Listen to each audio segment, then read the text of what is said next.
Добар ден, почитувани ученици. Добре дојдовте во училницата по предметот Историја.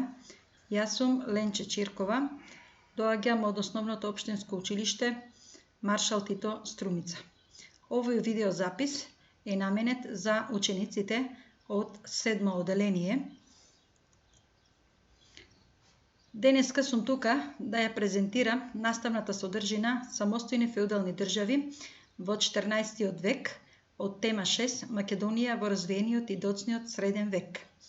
Потребни материјали за овој час се компјутер со интернет, тетрадка, пенкало или молив, учебник по историја за 7 оделение и историски атлас. Цели на часот: да научат за создавањето на трите самостојни држави во 14. век во Македонија, а тоа се Серската држава и нејзиниот деспот Јован Углеша, Прилепското кралство во времето на неголемата моќ на кралот Волкашин и државата на Јован и Константин Драгаш.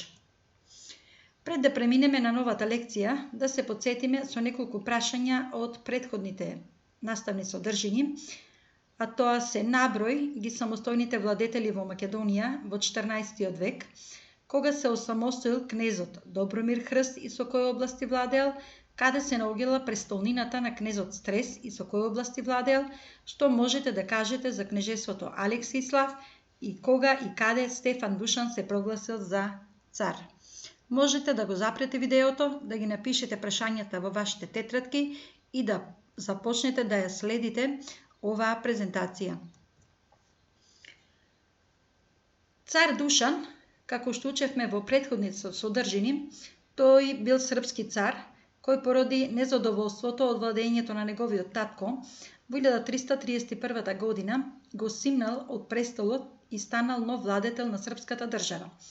Успеал да ја освои цела Македонија, делови од Епир, Тесалија и Централна Грција, и со тоа Србија станала најголема феудална држава на Балканот во тоа време. Во 1346 година во Скопје Стефан Душан бил крунисан за цар. Неговата царска титула Византија не ја признавала. По неговата смрт го наследил неговиот син Урош, кој бил слаб владетел. Во неговото време Српското царство се распаднало на помали кнежества. По битката на Косово поле српските кнежества стапиле во вазални односи со осмалиите. Во Македонија, во втората половина на 14. век, се создале три самостојни држави, за кои што денеска зборуваме. Значи, тоа е Серската држава, Прилепското кралство и државата на Јован и Константин Драгаш.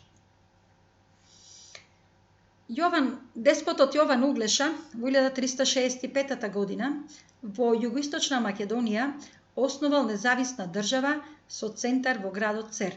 Деспотството тој го добил од Византија, која сакала да го придобие како сојузник во борба против осмалиите.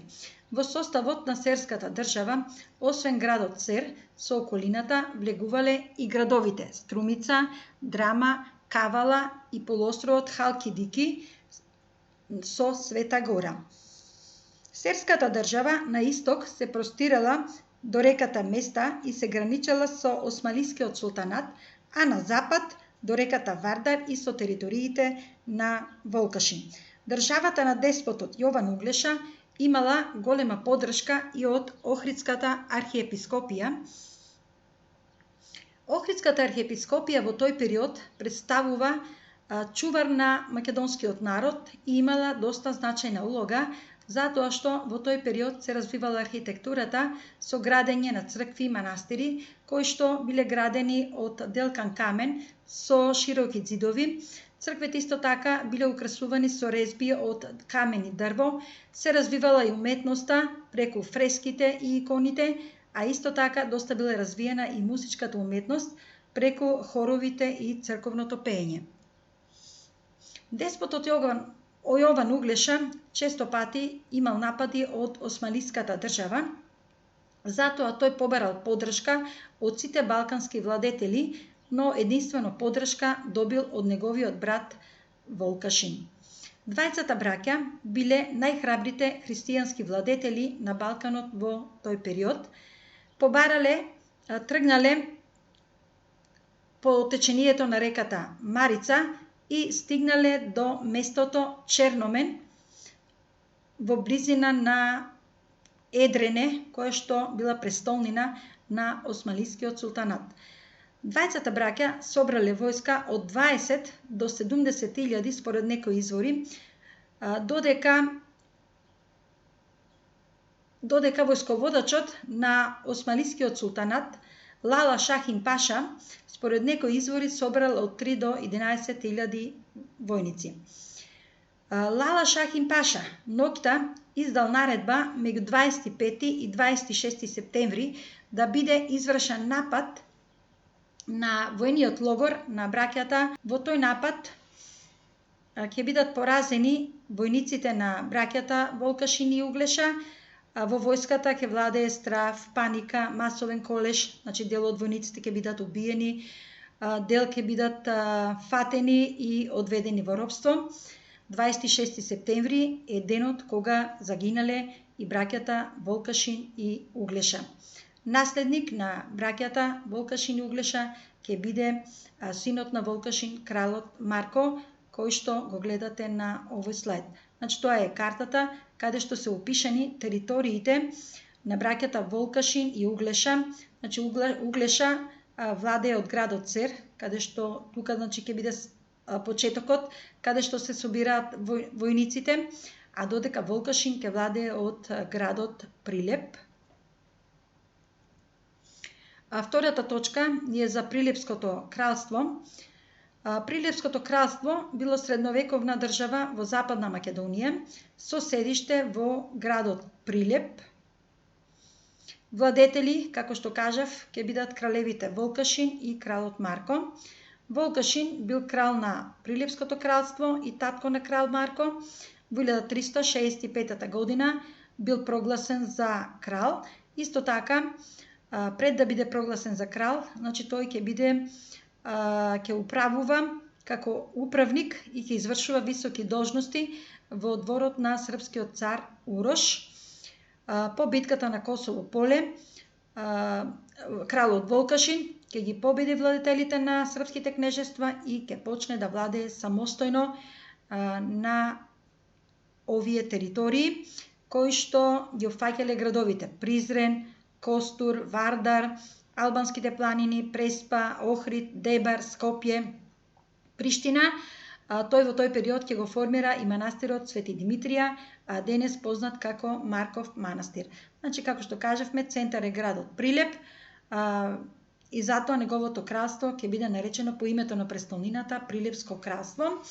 Неговите територии, значи тука на ова карта се простирале јужно од Скопје па се до Прилеп. Значи, за време владењето на кралот Волкашин, териториите на Прилепското кралство на север се граничеле до градовите Призрен и Приштина, на југ до Охрид и Преспа, на запад до Дебар и Кичево и на исток по течението на реката Вардар. Кралот Волкашин како независен владетел ковал своји пари. Имал својата војска канцеларија, издавал повелби до странски држави, а најмногу тргувал со Дубровник, градел и обновувал манастири и цркви. Негов наследник бил и неговиот син крал Марко. Значи тоа е фотографија од стар град од Дубровник.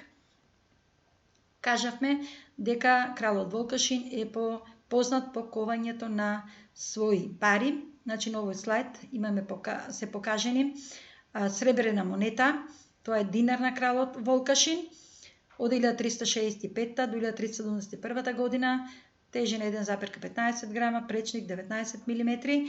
На реверсот е представен Исус Христос, обкружен со 7 звезди. Тоа е сребрена монета со надпис "Во Христа Бога, благоверен крал Волкашин". На оваа фотографија имаме дел од украсен лустер, односно хорос, од Марков манастир, село Сушица Скопско, со надпис "Во Христа Бога, благоверен крал Волкашин".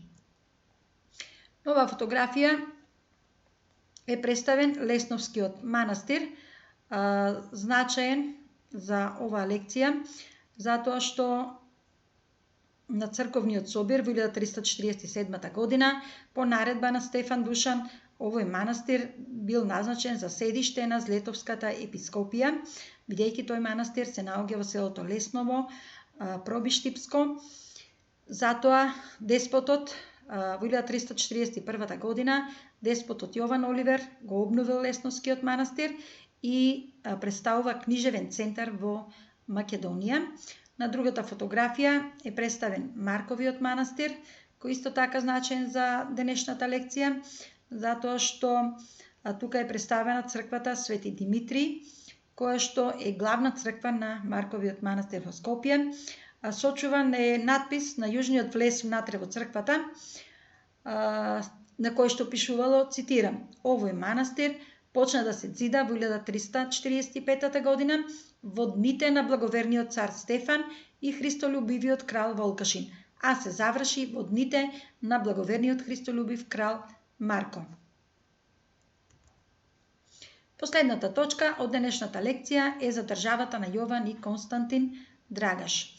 Јован Оливер имал многу имоти по долините на реката Брегалница и стекнал многу богатство од злетовските рудници за злато и сребро. Оваа област, значи после смртта на Јован Оливер, ја наследиле браќата Јован и Константин Драгаш.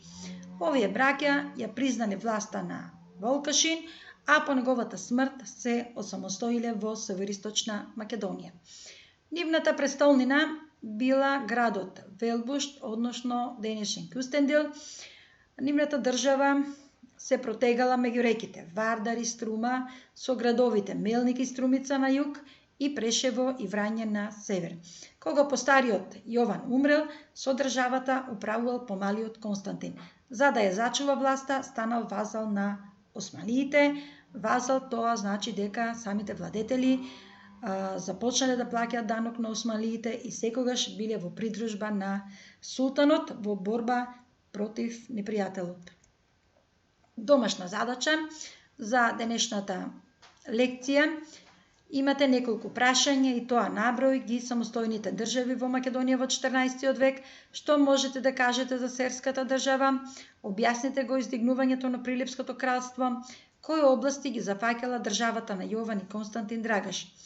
Исто така имате и едно прашање за истражување за Маричката битка на следниот линк од Википедија и може да погледнете уште еден линк на YouTube, документарен филм за кралот Марко, за да ги проширите вашите знаења за владењето на браќата Углиша и Волкашин и кралот Марко, кој што бил наследник на кралот Волкашин, затоа што за кралот Марко ќе учиме следниот час. Ви благодарам на вниманието и се гледаме наскоро во нашите училници.